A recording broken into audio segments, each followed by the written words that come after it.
चुन चुन कर मारेंगे। कौन कह रहा है ये हम बताएंगे आपको गाजा वॉर में, लेकिन उससे पहले इस वक्त की सबसे बड़ी खबरें। गाजा के जबालिया कैंप में आईडीएफ का बड़ा हमला हुआ है। नाहल ब्रिगेड ने हमास के ठिकानों पर हमले किए हैं। छत पर बैठे हमास लड़ाकों पर ड्रोन से हमला किया गया है।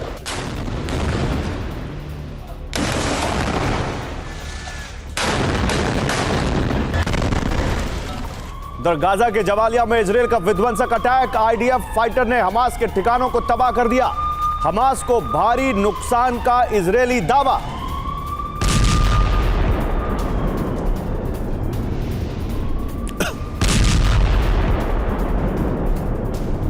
उधर अगली खबर राफा बॉर्डर से। राफा बॉर्डर के पास आईडीएफ ने बम बरसाए हैं। इजरायली हमले में तबाह हो गया हमास कमांडर का घर। राफा बॉर्डर के पास आईडीएफ ने बम बरसाए, जिससे हमास के कमांडर का घर तबाह हो गया।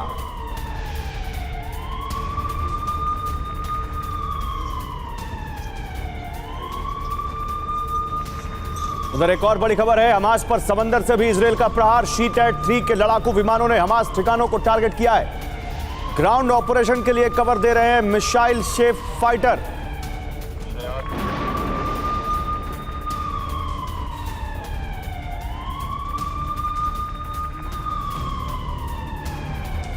उधर गाजा के बलाटा कैंप में आईडीएफ का ग्राउंड ऑपरेशन। हुआरा कैंप आईडीएफ का अगला टारगेट होगा। बलाटा कैंप में आईडीएफ ग्राउंड ऑपरेशन कर रही है और यह बताया जा रहा है कि हुआरा कैंप अगला टारगेट होगा। उधर वेस्ट बैंक के जेनिन में आईडीएफ की एयर स्ट्राइक हुई है। हमास के ठिकानों पर भीषण बमबारी। वेस्ट बैंक के जेनिन में आईडीएफ की एयर स्ट्राइक। हमास के ठिकानों पर भीषण बमबारी।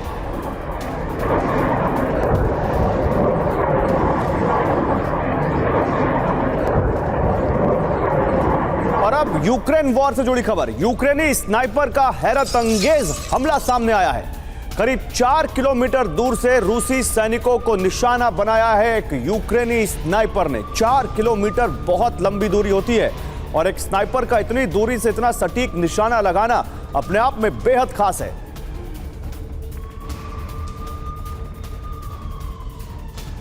उधर कोप्यान से बड़ी खबर है। कोप्यांस में रूस का विध्वंसक हमला। उर्गन एमएलआरएस से यूक्रेनी बेस को तबाह कर दिया रूस ने। रूसी रक्षा मंत्रालय ने वीडियो जारी किया है।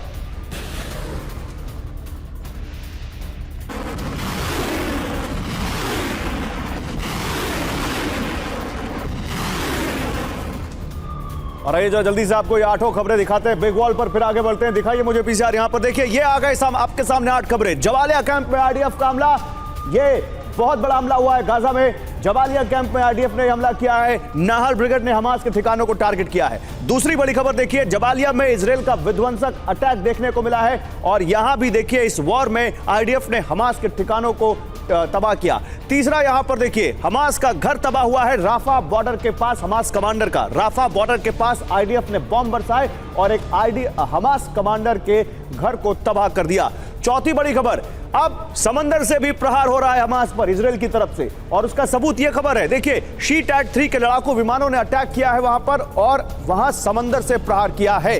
लेकिन अब कुछ और खबरें आपको दिखाता हूं। गाजा की बलाट कैंप में आईडीएफ का ग्राउंड ऑपरेशन देखिए, एक बड़ी खबर और यहां पर, और अगला हुआरा कैंप में हो सकता है टारगेट, ये बताया जा रहा है। इधर हमास के ठिकानों को लगातार अटैक कर रही है इजराइल की फोर्सेज। जेनिन में भी आईडीएफ ने एयर स्ट्राइक की है। जेनिन वेस्ट बैंक में पड़ता है और यहां भी हमास के ठिकानों पर भीषण बमबारी की है। 2 खबरें रूस और यूक्रेन वॉर से। एक स्नाइपर ने 4 किलोमीटर दूर से रूस के एक सैनिक को निशाना बनाया। यूक्रेन का स्नाइपर, हैरत अंगेज कारनामा उसका। और उर्गन एमएलआरएस से यूक्रेनी ठिकाने को रूस ने तबाह कर दिया। यह इस वॉर से एक बड़ी तस्वीर आई। लेकिन फिर से आते हैं उसी वॉर पर, इजराइल और हमास के बीच जो गाजा में वॉर चल रही है। गाजा पट्टी में इजराइल की भीषण बमबारी देखने को मिल रही है। आईडीएफ फाइटर्स ने हमास के कई ठिकानों पर बम बरसाए हैं। हमास कमांड सेंटर और रॉकेट लॉन्च साइट को तबाह कर दिया है आईडीएफ ने। हमास से जुड़ी कई लैब्स को भी नष्ट कर दिया है।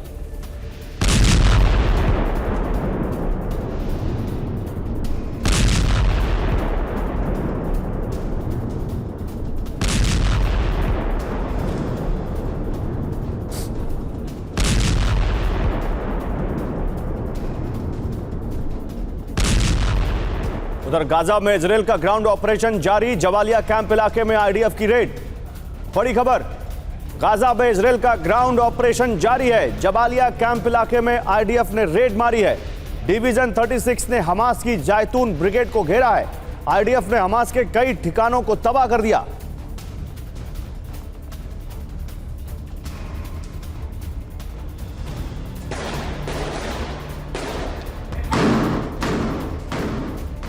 और गाजा में मारे गए हमास के 2 और लड़ाके। इजरायली स्ट्राइक में हमास लड़ाकों की मौत हो गई।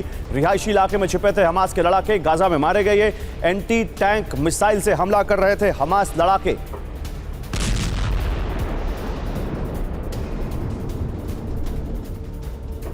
तो 3 बड़ी खबरें एक साथ आपके सामने।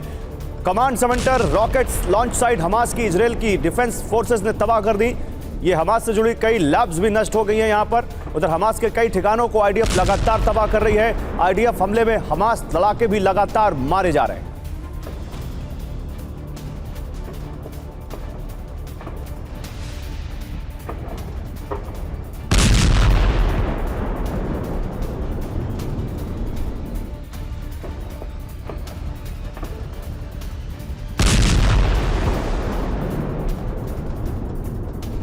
इजरायल की खुफिया एजेंसी मोसाद का हमास लीडर्स पर अटैक का प्लान तैयार है। इजरायल के रक्षा मंत्री गैलेंट ने यह ऐलान किया है, विदेशी हमास नेताओं को निशाना बनाना संभव है। हमास के टॉप लीडर्स के कतर में छिपे होने की आशंका है और ये कह रहे हैं वहां के रक्षा मंत्री, यानी इजरायल के रक्षा मंत्री कह रहे हैं कि हम कतर में भी घुसकर या विदेश की धरती पर भी जाकर हमारी एजेंसी मोसाद हमास के टॉप लीडर्स को निशाना बना सकती है।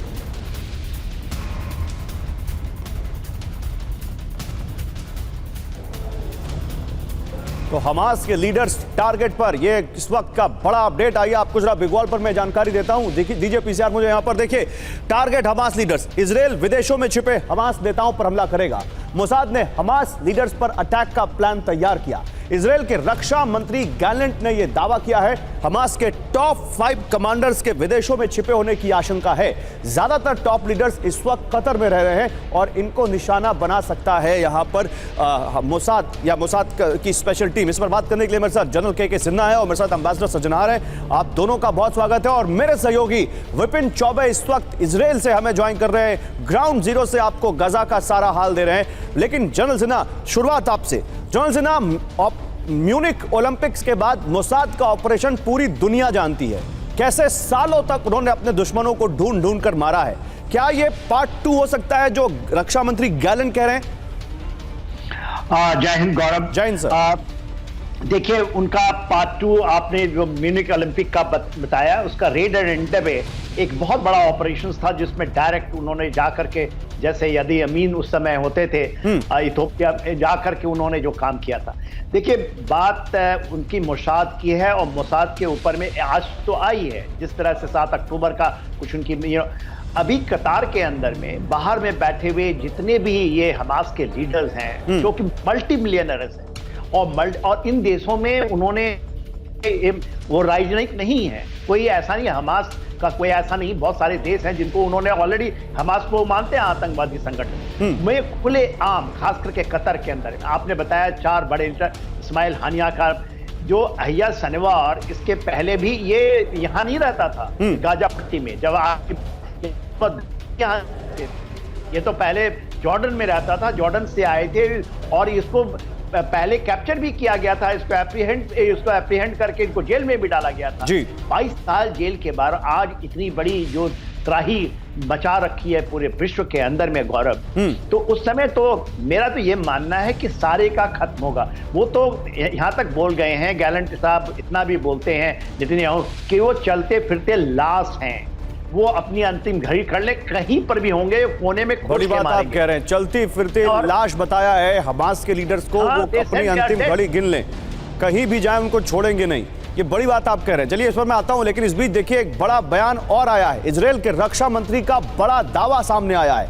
खान यूनिस में छिपे हुए हैं हमास के 2 लीडर्स। याह्या सिनवार की लोकेशन मिलने का दावा किया है इजरायल ने। मोहम्मद दाइफ भी खान यूनिस में छिपा हुआ है। जल्द ही खान यूनिस पर आईडीएफ का एक्शन होगा। लेकिन क्या यह पॉसिबल है? खान यूनिस तो बिल्कुल इजरायल के रडार पर है। खान यूनिस यानी दक्षिण गाजा, याह्या सिनवार जो कि मास्टरमाइंड माना जाता है 7 अक्टूबर के हमले का और हमास का टॉप लीडर, मोहम्मद दाइफ अल कस्साम का चीफ माना जाता है और पूरा मास्टरमाइंड वही बताया जाता है 7 अक्टूबर को जो हमला हुआ। लेकिन इसके बावजूद आइए जरा जानकारी देते हैं, खान यूनिस में है याह्या सिनवार क्या? देखिए, खान यूनिस में हमास के 2 टॉप लीडर्स के छिपे होने की आशंका है। याह्या सिनवार और मोहम्मद दाइफ के छिपे होने की आशंका है। दोनों ही राफा बॉर्डर पार करने की कोशिश में हो सकते हैं। राफा बॉर्डर के रास्ते इजिप्ट भागने की फिराक में हो सकते हैं। अब सवाल यही है कि क्या खान यूनिस में जब ये छुपे हैं अगर, तो इजराइल की सेना इनको ढूंढ लेगी। आपको याद होगा, हमने ही आपको बताया था, इनफैक्ट मैंने खुद बताया था कि कैसे गाजा वासियों को इजराइल के सेना ने ये ऑफर दिया है कि या तो याह्या सिनवार को हमारे हवाले कर दो और हम चले जाएंगे, या फिर हम ढूंढेंगे और उसको मारे बिना वापस नहीं जाएंगे। कौन है याह्या सिनवार? ये शख्स, ये जो देख रहे हैं, ये है याह्या सिनवार और ये है हमास का टॉप मुखिया इस्माइल हानिया। और अब चाहे ये कतर में हो और चाहे ये खान यूनिस में हो, इजराइल कह रहा है किसी को छोड़ेंगे नहीं, चुन चुन कर मारेंगे। और अगर ऐसा होगा तो क्या एक बड़ा प्लान है, यहां पर खान यूनिस पर कब्जा करने का प्लान है। दक्षिण गाजा में खान यूनिस पर 72 घंटे से नॉन स्टॉप अटैक चल रहा है। लगातार एयर स्ट्राइक कर रही है इजराइल की सेना। खान यूनिस में लगभग 4 लाख शरणार्थी मौजूद हैं। खान यूनिस कैंप में हजारों फिलिस्तीनी शरणार्थी मौजूद हैं। खान यूनिस से लोगों को अल मवासी शिफ्ट किया जा रहा है। एक और बड़ी खबर, मारा गया हमास का एक और लीडर। इजरायली हमले में अहमद बेहर की मौत हो गई है। यानी हमास के कमांडर्स की जो वो टिक टिक वाली घड़ी है वो लगातार चल रही है, काउंटडाउन जारी है।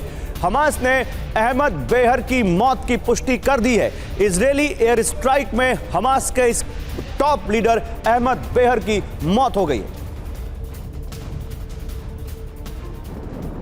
विपिन मेरे साथ है। विपिन, इससे पहले कि मैं एम्बेसडर सजनहार के पास जाऊं, ग्राउंड जीरो पर क्योंकि आप हैं, आईडीएफ का ऑपरेशन, क्योंकि आज हम बात कर रहे हैं 44वें दिन जब चल रहा है, हमास के कमांडर्स के या हमास के जो लीडर जो खान यूनिस में छिपे हैं, इनको लेकर क्या कहना है आईडीएफ का? देखिए, 12 दिन पहले प्रधानमंत्री नेतन्याहू और यहाँ के रक्षा मंत्री सामने आए थे गौरव, और सामने आकर ये कहा था कि हमने मोहम्मद सिनवार को घेर लिया है। वो शख्स जो हमास का सबसे बड़ा चेहरा है आज की तारीख में, इस गाजा पट्टी और इजराइल और फिलिस्तीन की धरती तीनों मिला लिया जाए तो। लेकिन 12 दिनों से अगर घेरेबंदी है तो वो कहाँ है? मतलब जो इंटेलिजेंस का इनपुट था कि हमने घेरा था, वो झूठा साबित हुआ।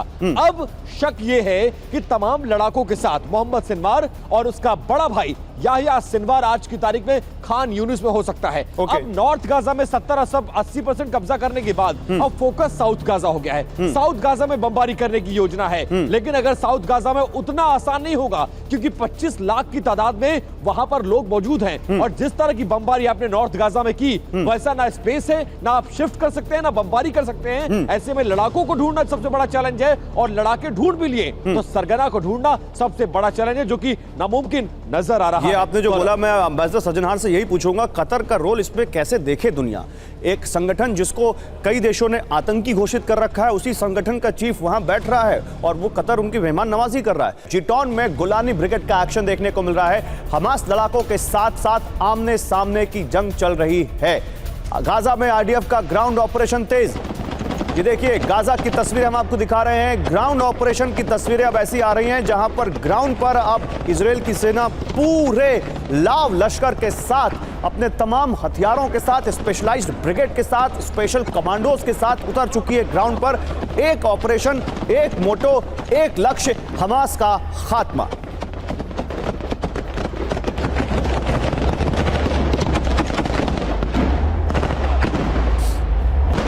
और शायद इसीलिए आप कह सकते हैं कि गाजा अब डेड जोन बन चुका है। डेड जोन, खासकर हमास का डेड जोन। इसी से जुड़ी अगली खबरें। जेनिन में स्मोक बॉम्ब से हमला किया इजराइल ने। इजरायली फोर्स ने किया स्मोक बॉम्ब का इस्तेमाल। जेनिन कैंप में हमास लड़ाकों के छिपे होने का दावा है। वेस्ट बैंक में पड़ता है जेनिन, और अगर गाजा के बाद अगर कहीं सबसे ज्यादा इस वक्त एक्शन दिख रहा है आईडीएफ का, तो वो वेस्ट बैंक का जेनिन है, जहां लगातार आईडीएफ रेड मार रही है, हमले कर रही है, और अब तो यहां तक जानकारी है कि हमास के ठिकानों पर वहां एयर स्ट्राइक तक की गई है।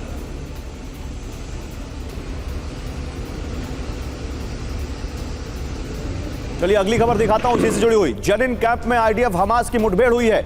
लड़ाकों ने आईडीएफ जवानों पर फायरिंग की है। यानी हमास के लड़ाके वेस्ट बैंक में भी छिपे बैठे हैं और वहां भी वो इजराइल की सेना पर, इजराइल के सैनिकों पर हमला कर रहे हैं। ये हमास के लड़ाकों की आईडीएफ के ऊपर फायरिंग की तस्वीरें, उसी की आवाज सुन सकते हैं आप।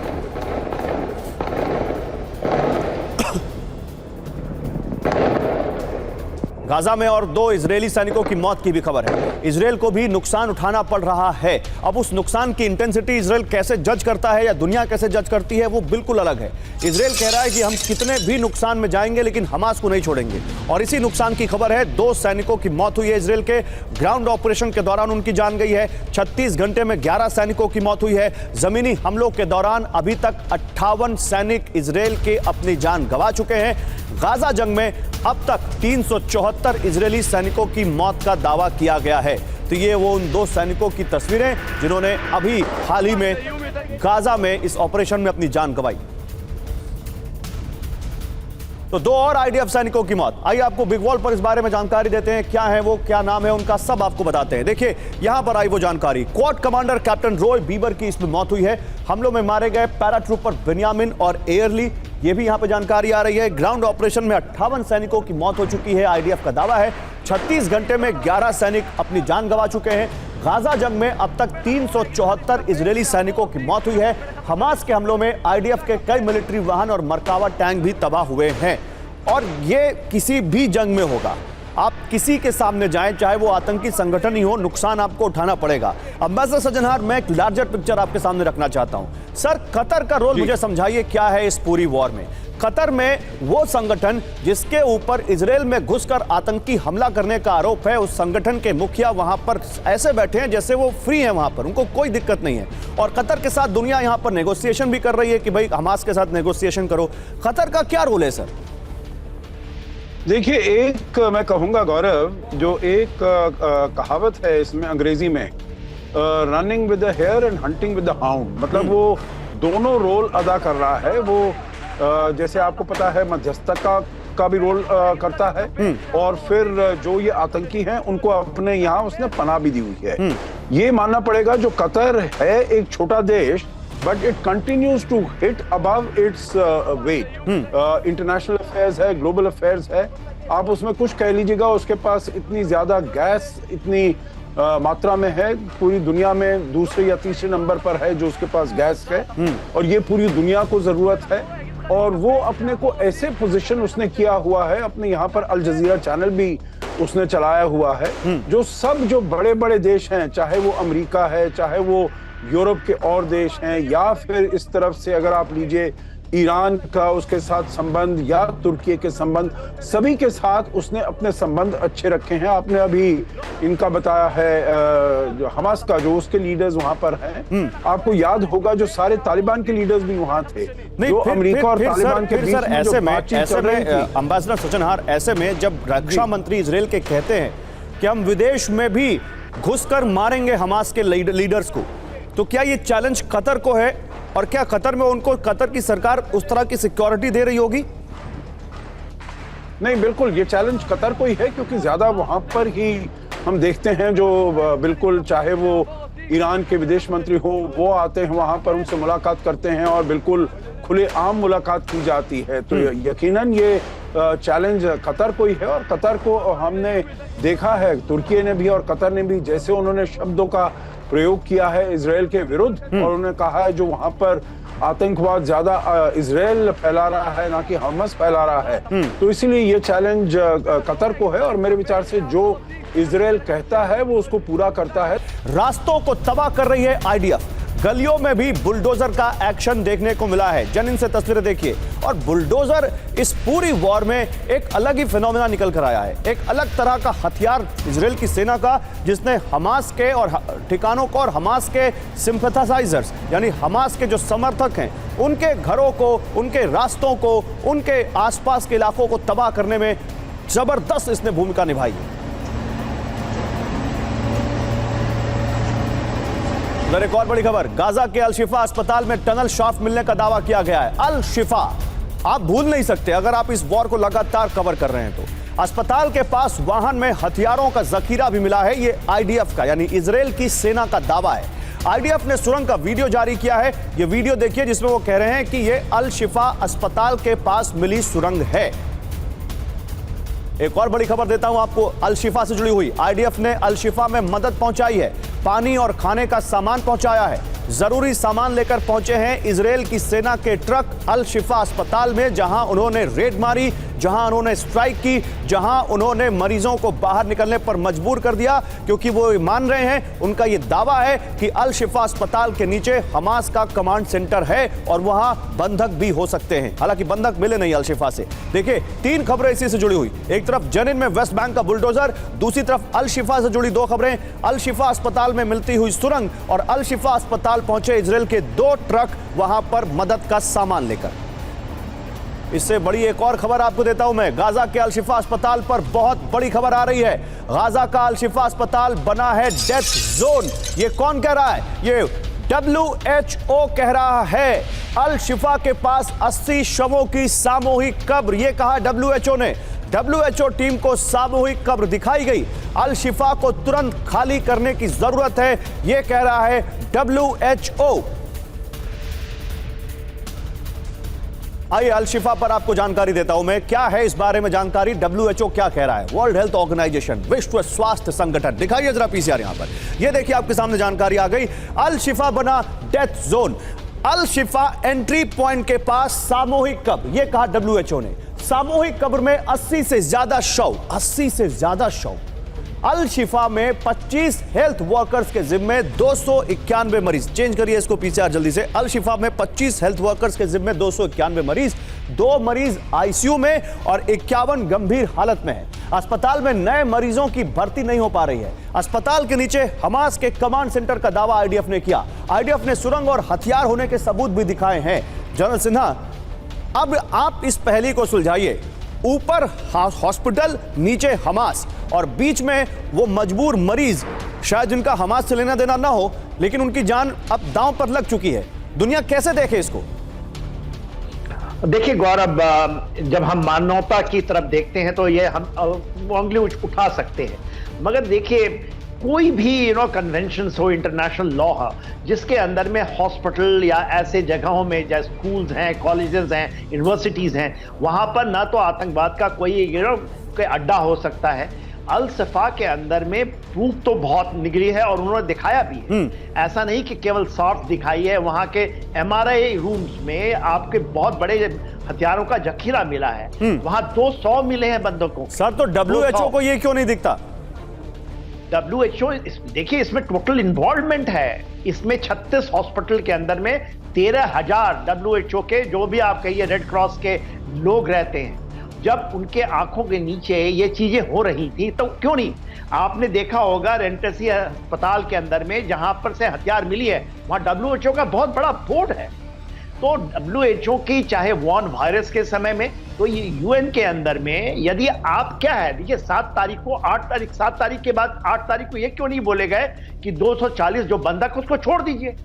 एक बार भी UN ने नहीं कहा। ये वो हो लग गए फिलिस्तीनियों की। आप कह रहे हैं UN जैसी संस्थाएं या वो संस्थाएं जो दुनिया भर में अपने आप को दुनिया के तमाम देशों का एक समूह मानती हैं, वो इस वॉर में न्यूट्रल पोजीशन या न्यूट्रल भूमिका नहीं निभा पा रही हैं और उनके ऊपर इस वॉर पर सवालिया निशान खड़े हुए हैं, इंक्लूडिंग WHO, अगर आपकी बात माने तो। मैं आता हूं सर इस पर और बात करेंगे, लेकिन कुछ और बड़ी खबरें। गाजा में स्कूल पर आईडीएफ की छापेमारी हुई है और उसी से जुड़ी एक बड़ी खबर देखिए।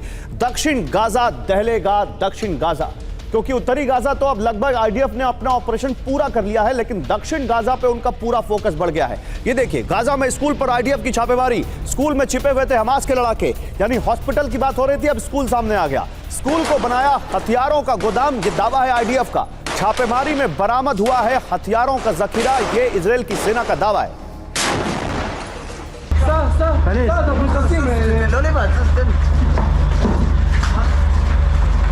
दक्षिण गाजा में जल्द बड़े हमले की आशंका है। इजरायली रक्षा मंत्री का बड़ा बयान आया है। खान यूनिस हमारी ताकत देखेगा।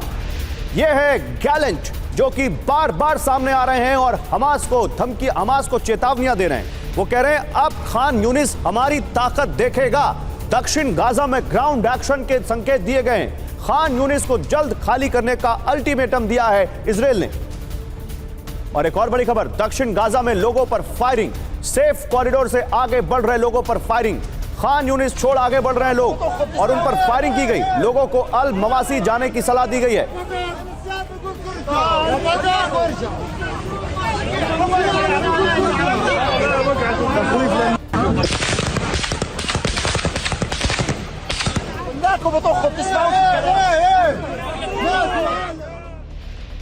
और देखिए एक और बड़ी खबर, राफा सीमा पर आईडीएफ ने पर्चे गिराए हैं।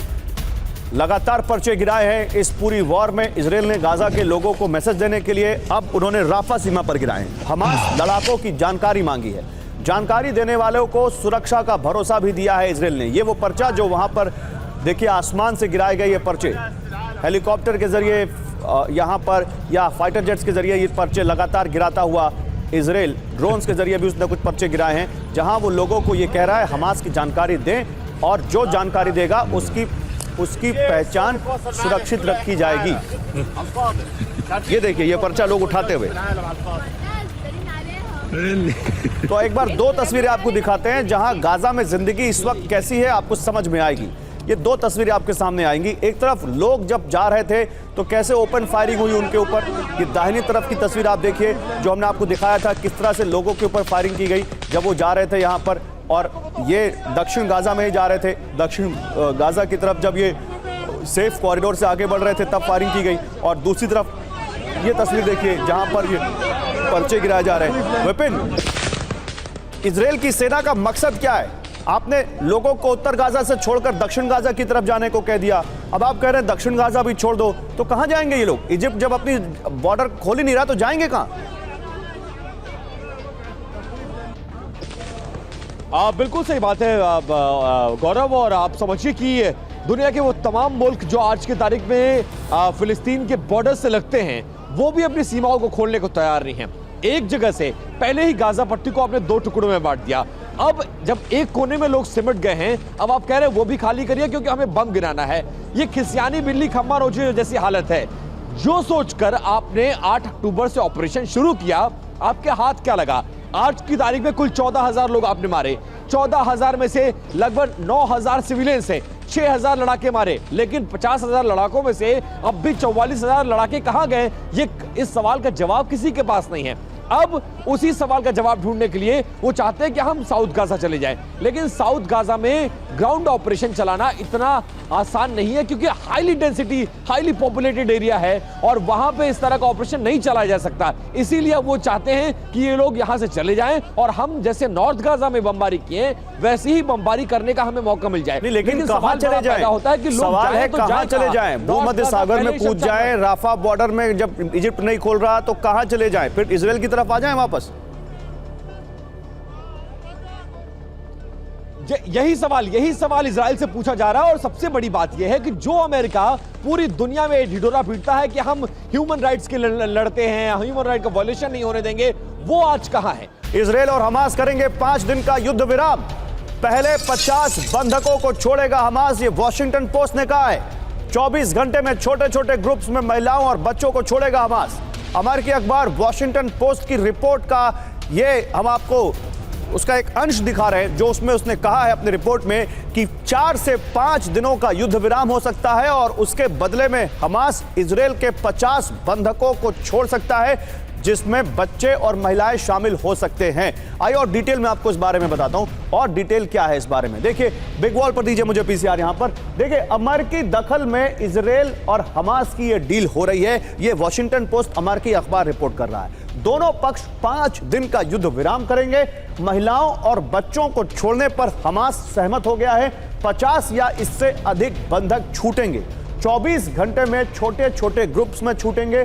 6 पन्नों का अग्रीमेंट तैयार किया गया है। वॉशिंगटन पोस्ट ने यह रिपोर्ट किया है। लेकिन अंबासडर सज्जनहार, क्या आप इसको बाय करते हैं? हमास पर किसी तरह का भरोसा किया जा सकता है क्या? इस तरह का कोई भी समझौता या डील क्या इस युद्ध के ऑब्जेक्टिव को पूरा करता है? नहीं, देखिए युद्ध के ऑब्जेक्टिव को पूरा नहीं करता है, परंतु मेरे विचार में ये टैक्टिकल मूव होगा और ये टैक्टिकल मूव होगा इजराइल का।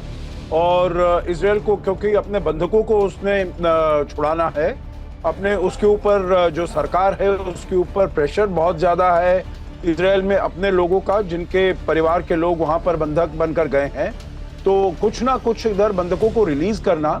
और ये देखिए 5 दिन का अगर है सीज फायर है, अगर उन्होंने बंधक नहीं छोड़े तो इसका मतलब ये तो नहीं है जो ये सीज फायर कंटिन्यू करेगा। मैं आ रहा हूं सीज फायर उसके बाद जाएगा और उसके बाद फिर से आप अटैक्स लॉन्च कर सकते हैं। तो मैं तो ये कहूंगा जो ये टैक्टिकली तो ये ठीक मूव है इजराइल की तरफ से। नहीं, लेकिन इजराइल में ही इसको लेकर दो राय है। विपिन, अगर मैं गलत नहीं हूं तो उनकी वॉर कैबिनेट इस पर सहमत नहीं है। खुद रक्षा मंत्री नहीं चाहते कि ये इस तरह से छोड़ा जाए लोगों को। और गौरव, वॉर कैबिनेट तो दूर की बात है, वॉशिंगटन पोस्ट के इस आर्टिकल के सामने आने के बाद बाकायदा जो गवर्नमेंट की प्रेस रिलीज है वो सामने आई है और इस पूरी बात को सिरे से खारिज कर दिया है। उसने ये तो माना है कि हमारी नेगोशिएशन चल रही है, लेकिन सीज फायर पर वो किसी तरह से तैयार नहीं है। अपना क्लैरिफिकेशन साफ दे दिया है। और वॉशिंगटन पोस्ट की ये जो जिसका आप जिक्र कर रहे थे, ये पूरी रिपोर्ट को खारिज करती है आज की तारीख में इजरायली गवर्नमेंट। चलिए, यही खबर मैं अगली दिखाना जा रहा हूं, फिर आता हूं आप लोगों के पास। इजराइल और हमास के बीच युद्ध विराम पर समझौता नहीं, युद्ध विराम पर अभी तक कोई समझौता नहीं, अमेरिका ने कह दिया है। इजराइल और हमास के बीच अभी बातचीत जारी है, दोनों पक्षों के बीच समझौता कराने की कोशिश हम कर रहे हैं। ये व्हाइट हाउस से आया है पूरा ये स्टेटमेंट, लेकिन उसके बावजूद अभी कोई समझौता हुआ नहीं है, यह भी साफ कहा जा रहा है व्हाइट हाउस की तरफ से। यानी युद्ध विराम समझौते पर सस्पेंस है। आइए जरा इस बारे में और जानकारी मैं आपको देता हूं। इजराइल और हमास के बीच समझौता नहीं, अमेरिका ने कह दिया है, तो सस्पेंस बना हुआ है। सस्पेंस क्यों बना हुआ है, जरा आपको और अच्छे से समझाते हैं। दिखाइए जरा यहां पर पीसीआर। देखिए, हमास से बंधकों की रिहाई को लेकर बातचीत चल रही है इस वक्त। अब बातचीत कहां हो रही है ये भी समझिएगा। जिस कतर की हम बात कर रहे थे वही है इसके सेंटर पॉइंट में। रिहाई के बदले 5 दिन के युद्ध विराम पर बातचीत हो रही है, दोनों पक्षों के बीच समझौता कराने की कोशिश हो रही है। बंधकों के बदले फिलिस्तीनी कैदियों की रिहाई चाहता है हमास। फिलिस्तीनी महिलाओं और बच्चों को छोड़ सकता है इजराइल। इजराइल युद्ध विराम से पहले सभी बंधकों की रिहाई चाहता है और यहीं पर बातचीत अटकी हुई है। जनरल सिन्हा, जनरली जो इस तरह के सीज फायर्स होते हैं, इन सीज फायर का शायद यही एक ऑब्जेक्टिव होता है कि जितना something is better than nothing, जो हमें मिल सके। लेकिन क्या आपको लगता है कि इजराइल मानेगा इस तरह के किसी युद्ध विराम को जहां केवल 50 बंधक छोड़े जा रहे हो? देखिए गौरव, जिस तरह से मेरी जो ये आई है इंफॉर्मेशन मुझे, उसमें है कि 150 240 में 150 विमेन है। हाँ। और जो ये कतर कह रहा था और जो हमास के हानिया कह रहे हैं कि उनमें से 50 खाली महिलाओं को छोड़ेंगे, बच्चे तक को छोड़ने के लिए तैयार नहीं। और इजराइल ये कह रहा था कि आप यदि महिलाओं को छोड़ते हैं, जो भी नफरी है, चाहे 50, उनके साथ उनके बच्चे आएंगे, मगर वो सीधे से इसको खारिज करता है कि नहीं, बच्चे नहीं जाएंगे। देखिए प्रॉब्लम क्या है, जो आज के दिन में सबसे बड़ी प्रॉब्लम है कि पूरे के पूरे बंधक 240 वो एक जगह नहीं, हमास के पास नहीं है। PIJ, फिलिस्तीनी इस्लामिक जिहाद के पास भी बहुत ज्यादा संख्या में बंधक हैं, ज्यादा संख्या, जिनके आज एक हथियार के डिपो को जो उड़ाया गया है PIJ के, उनके पास, और उनमें तालमेल नहीं है। PIJ ज्यादा कट्टर है हमास से, ये इस्लामिक आइसिस के फॉर्म में बनाया गया है और वो कहीं भी तैयार नहीं हो रहे हैं। मेजर प्रॉब्लम ये है कि बंधक एक जगह नहीं है। और कौन कौन से, अभी उन्होंने कह दिया कि उनके टीम को जो देख रही है उनसे हमारा संबंध कट गया है। तो ये कोई गारंटी नहीं है। और 5 दिन के लिए, किस लिए 5 दिन? अमेरिका ने आज कहा है कि 240, मैं भी यही कहता हूं, 240 अनकंडीशनल आप रिहा करें। और इजराइल में भी उनके रक्षा मंत्री भी यही कह रहे हैं कि हम एक भी बंधक कम रिहा होने पर कोई समझौता नहीं करेंगे, वो साफ ये कह रहे हैं। चलिए मैं इस बारे में और जानकारी दूंगा अपने दर्शकों को, लेकिन इसी बीच देखिए, बंधकों पर किसी समझौते से इजराइल ने भी इनकार कर दिया है। अभी तक कोई समझौता नहीं हुआ है, ये कहा है इजराइल के PM नेतन्याहू ने। हम सभी बंधकों की रिहाई चाहते हैं, हमास के खिलाफ युद्ध के लिए इंटरनेशनल दबाव है, हमास को जड़ से मिटाने तक जारी रहेगा सैन्य अभियान, ये कहा है उन्होंने। और इसी के साथ जो अगली खबर है वो ये बताती है कि कैसे गाजा में बंधकों पर खतरा मंडरा रहा है। देखिए, इसी डील से जुड़ी हुई एक खबर है, गाजा में बंधकों पर मंडराया खतरा। बंधकों के साथ मौजूद हमास टीम से संपर्क टूटा है, कुछ टीम से हमास का संपर्क टूट गया है। बंधकों के साथ इस टीम को रहने की जिम्मेदारी दी गई थी और ये हमारे सोर्सेस बताते हैं कि कुछ टीम जिनके पास बंधक हैं यानी बंधक एक जगह नहीं है, अलग अलग है, और उनमें से कुछ टीम से संपर्क टूट गया है यहां पर। जनरल सज्जनहार, मैंने आपसे पूछा था कि मैं आऊंगा तो अगली बार अमेरिका की बात करूंगा, और इनबिल्ट हुआ अमेरिका की बात उस नेगोशिएशन में आई, लेकिन इस नेगोशिएशन में अमेरिका की क्या भूमिका आप देखते हैं? अमेरिका इतना हेल्पलेस क्यों दिख रहा है मिडिल ईस्ट में? क्या उसकी पकड़ कमजोर हुई है इस हमले के बाद? नहीं, हमले के बाद नहीं, मैं कहूंगा जो इससे पहले ही थोड़ी सी पकड़ कमजोर हुई थी, क्योंकि हम सभी समझ रहे थे जो अब्राहम अकॉर्ड्स हुए हैं, जो इजराइल के संबंध ठीक हुए हैं यूएई से, बहरीन से, मोरक्को वगैरह से, तो उसका बहुत वहां पर जो दबदबा है बड़ा है, और इजराइल और सऊदी अरेबिया के बीच में जो उनके संबंध है उनको सामान्य किया जा रहा है, तो उससे भी उसका वहां पर दबदबा बढ़ेगा। परंतु इसकी वजह से ये जो वहां पर अटैक हुआ है 7 अक्टूबर को, सऊदी अरेबिया ने कहा जो हम इसको अपने जो नॉर्मलाइजेशन है रिलेशंस इजराइल के साथ, उसको हम ऑन दी बैक बर्नर लगा रहे हैं, तो उससे वो कम हुआ है। परंतु अब अमेरिका के लिए देखिए गौरव, जो सबसे महत्वपूर्ण और मुश्किल बात है वो ये चाहता है जो वो थोड़ा कहीं पर वहां पर जो इजराइल का अटैक है उसमें थोड़ा पॉज होना चाहिए, जिससे कि ह्यूमैनिटेरियन असिस्टेंस, ह्यूमैनिटेरियन एड दी जा सके। परंतु इजराइल इसको मानने के लिए बिल्कुल तैयार नहीं है। इसीलिए कई जगहों पर लगता है कि इजराइल और अमेरिका भी कुछ चीजों पर सेम पेज पर नहीं है, कुछ कॉन्फ्लिक्ट नहीं कह सकते, कॉन्ट्राडिक्शंस हैं उन दोनों के बीच, और वो जी आप बिल्कुल ठीक कह रहे हैं। हाँ, बिल्कुल ठीक कह रहे हैं आप। जॉर्डन बॉर्डर पर बड़ी सैन्य मूवमेंट देखी गई है। वेस्ट बैंक के नजदीक सैन्य तैनाती देखने को मिल रही है जॉर्डन बॉर्डर पर। फिलिस्तीनियों को बॉर्डर पार करने से रोकने की तैयारी में है जॉर्डन। हमास लड़ाकों के भी बॉर्डर पार करने की आशंका है, यानी एक तरफ इजिप्ट अपने रास्ता नहीं खोल रहा है, दूसरी तरफ जॉर्डन ने अपनी बॉर्डर पर सेना तैनात कर दी है कि अगर वेस्ट बैंक से कोई फिलिस्तीनी जॉर्डन आना चाहे तो उसको तुरंत रोक दिया जाए, इंक्लूडिंग हमास।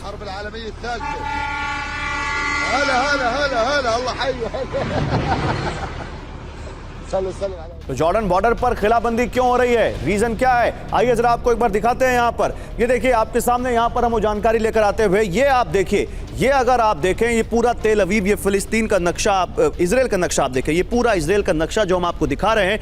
यहाँ पर ये देखिए, यहाँ पर आती है गाजा स्ट्रिप और ऊपर आता है ये वेस्ट बैंक, और ये जो वेस्ट बैंक का इलाका है, ये जो वेस्ट बैंक का इलाका है, ये लगता है जॉर्डन से इनका पूरा यहाँ पर बॉर्डर, और यही वो बॉर्डर है जहां पर अब वेस्ट बैंक बॉर्डर पर सैन्य तैनाती बढ़ाता हुआ जॉर्डन। रीजन क्या है? वेस्ट बैंक से फिलिस्तीनियों को बॉर्डर पार करने की आशंका है, हमास के लड़ाकों के बॉर्डर पार करने की आशंका है, और इसीलिए ये पूरा बॉर्डर जो ये वेस्ट बैंक का है इसको घेरता हुआ, ये आपको जानकारी हम दे रहे हैं वेस्ट बैंक बॉर्डर पर कैसे सैन्य तैनाती बढ़ा दी है जॉर्डन ने।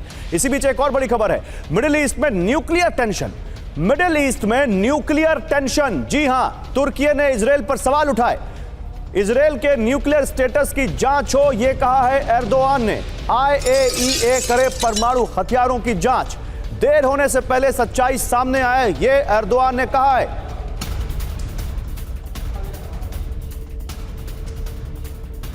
आइए जल्दी से आपको इस बारे में और जानकारी देता हूं मैं। मिडिल ईस्ट में परमाणु टेंशन, इजराइल के पास परमाणु हथियार है या नहीं, यह जांच का विषय है, यह कहा है तुर्की के राष्ट्रपति एर्दोआन ने। इससे पहले कि देर हो जाए, इजराइल के न्यूक्लियर स्टेटस की जांच हो, यह कहते हुए एर्दोआन ने तो यहां तक कह दिया, इजराइल के पास अगर बम है तो दिखाए।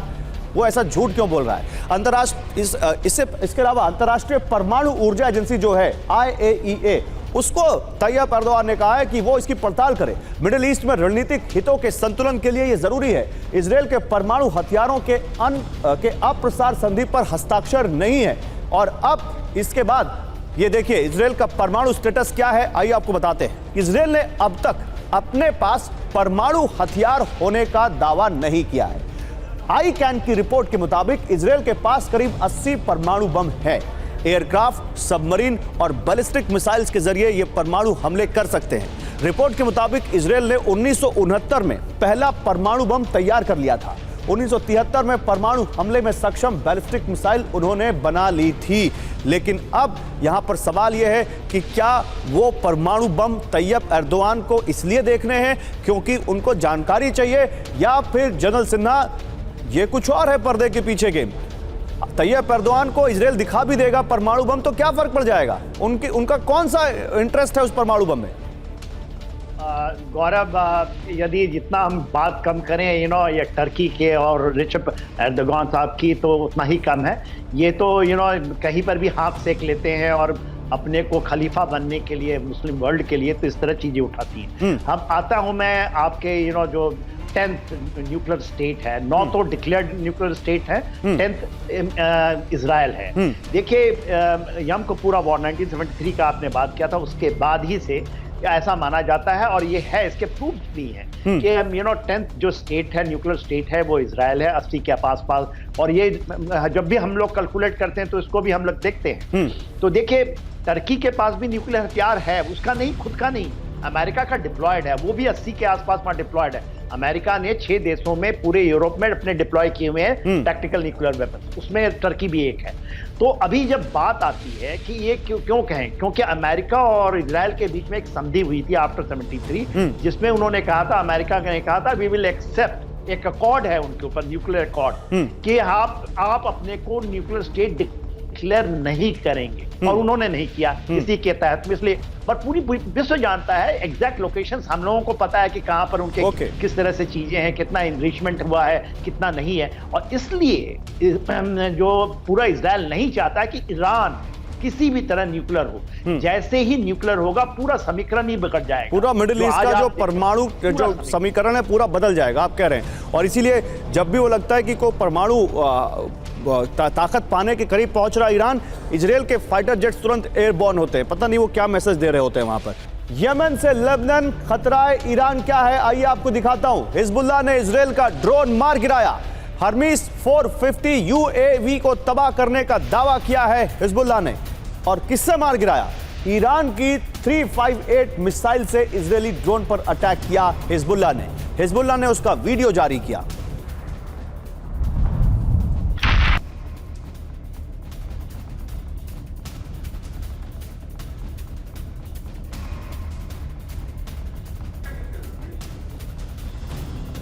और एक और बड़ी खबर, लेबनान से आईडीएफ ठिकानों पर हमला। हिजबुल्लाह ने विस्फोटक अटैक किया है। एटीजीएम से आईडीएफ पोस्ट पर भीषण वार किया है। आईडीएफ को भारी नुकसान का दावा किया है हिजबुल्लाह ने। एक और बड़ी खबर, इजराइल के खिलाफ सीधी जंग में हिजबुल्लाह आ गया है। इजराइल पर ईरान का बड़ा ऐलान। ईरान के विदेश मंत्री बोले आज से सीधी जंग में हिजबुल्लाह। इजराइल के खिलाफ हिजबुल्लाह के साथ यहां पर ईरान खड़ा है। हिजबुल्लाह आ गया सीधी जंग में, ईरान नहीं आया है। और एक और बड़ी खबर, अमेरिका ने इराक के मिलिशिया गुटों पर बड़ी कार्रवाई की है। मिलिशिया गुट कताइब सैयद अल शुहादा पर बैन लगा दिया अमेरिका ने। केएसएस कमांडर अल सराजी समेत 6 लोगों को ग्लोबल टेररिस्ट घोषित किया है अमेरिका ने।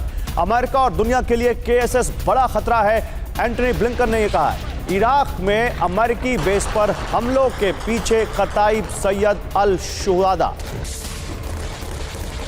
आइए इराक के मिलिशिया पर अमेरिकी एक्शन के बारे में और जानकारी डिटेल में बिग वॉल पर दिखाइए पीसीआर। यहां पर ये देखिए, यहां आपको दिखाता हूं मैं, मिलिशिया कताइब सैयद अल शुहादा पर अमेरिकी बैन लगा है।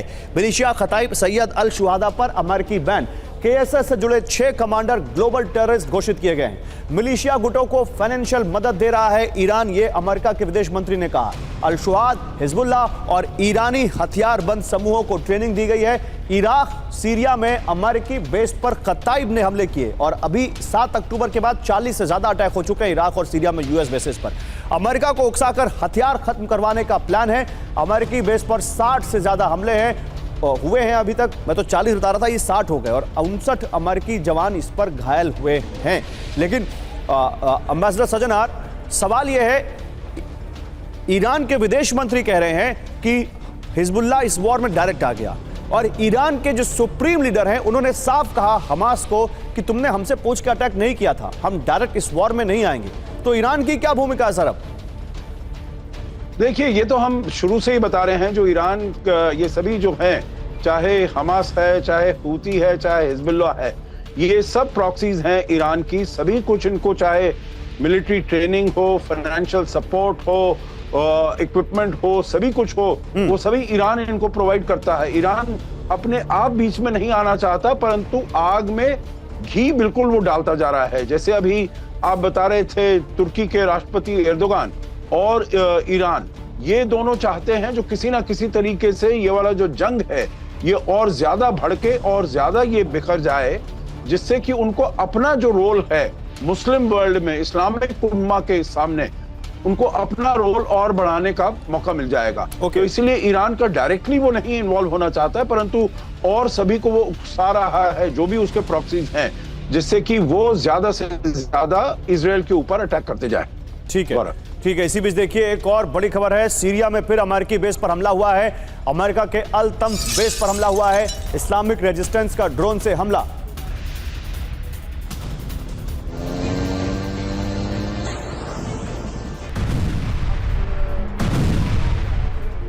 और अमेरिका के अल तम्स बेस पर हमला हुआ है, इस्लामिक रेजिस्टेंस ने ड्रोन से हमला किया। उधर ईरान की इजराइल और अमेरिका को धमकी, मुसलमान मिलकर बदला लेंगे, ये कहा है ईरान ने।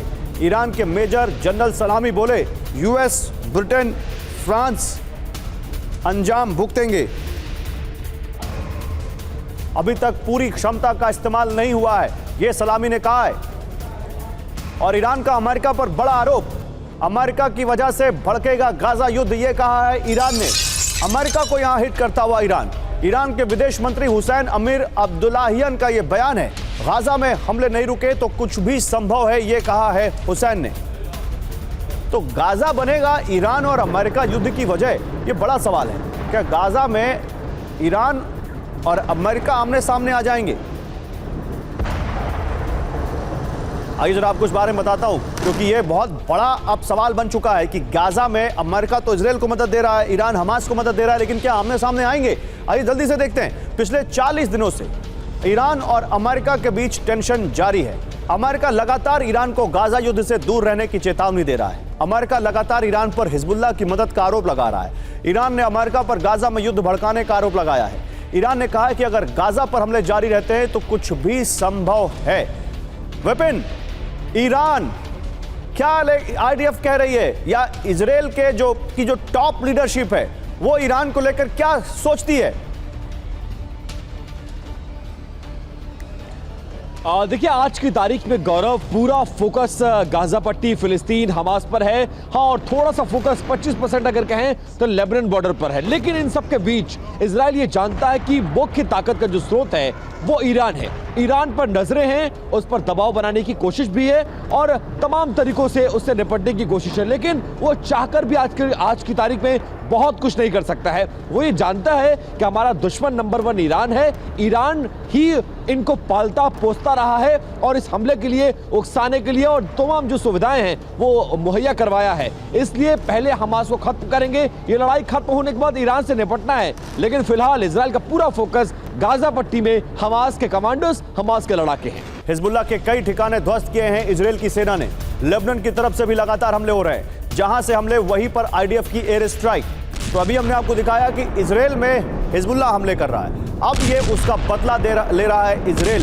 किस तरह से इजराइल हिजबुल्लाह के ठिकानों पर लेबनान में हमले कर रहा है, ये उसकी तस्वीर है।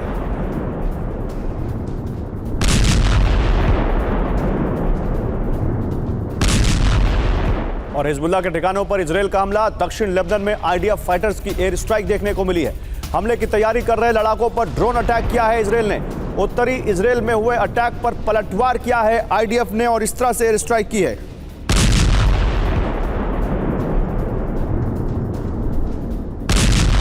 और लेबनान में हिजबुल्लाह को भारी नुकसान हुआ है। इजराइल के एयर अटैक में हिजबुल्लाह का मिसाइल सिस्टम तबाह हो गया है। इजराइल का हिजबुल्लाह के वेपन स्टोर पर निशाना, एक दिन पहले हिजबुल्लाह ने दागी थी मिसाइल, इजराइल ने एयर स्ट्राइक कर उसका जवाब दिया है।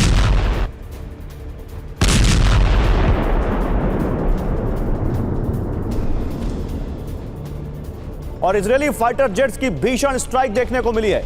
दक्षिणी लेबनान में ताबड़तोड़ बमबारी की है इजरायली फाइटर जेट्स ने। हिजबुल्लाह के कई ठिकानों को बर्बाद करने का दावा किया है। हिजबुल्लाह का बेस तबाह करने का दावा किया है।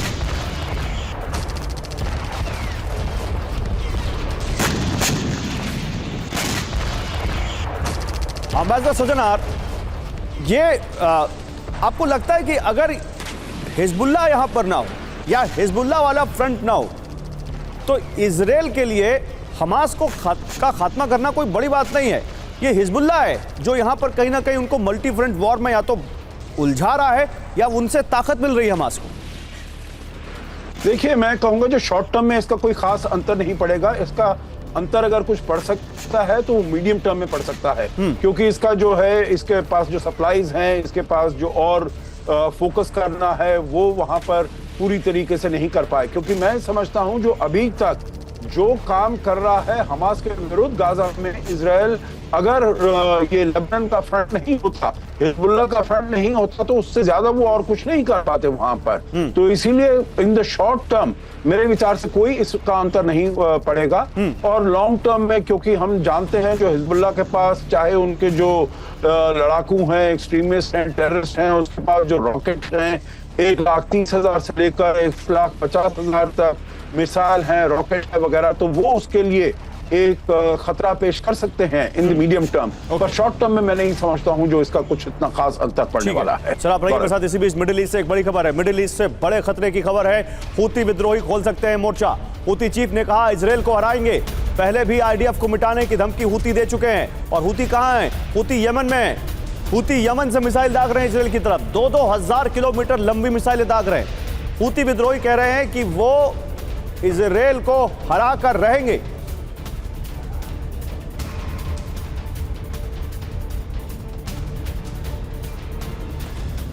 ये हूती भी एक कंसर्न है विपिन इजराइल के लिए, या इजराइल नहीं मानता इसको कोई कंसर्न? नहीं, बिल्कुल कंसर्न है। क्यों नहीं कंसर्न है? और अब अगर आप समझिए वो यमन से मिसाइलें दाग रहा है तो वो गिरेंगी कहां पर? इजराइल की धरती पर। नुकसान किसका होगा? इजराइल का। तो इस युद्ध को गौरव डाइवर्ट करने की बहुत ज्यादा कोशिश हो रही है। आप देखिए कि एक फ्रंट पर इजराइल लड़ रहा है, लेकिन दूसरा फ्रंट जो है वो लेबनान खोलने को तैयार है। लेबनान पूरी तरह से फ्रंट भी नहीं खोलता है और लेबनान पूरी तरह से युद्ध में भी नहीं उतरता, लेकिन वो युद्ध में बना रहना चाहता है। यमन में हूती के विद्रोही लगातार फायरिंग तो कर रहे हैं, लेकिन पूरी तरह से फ्रंट नहीं खोल रहे हैं। ये सब कुछ किसके इशारे पर हो रहा है, ये समझने की जरूरत है। ईरान जो है वो सुपर बॉस है मिडिल ईस्ट का।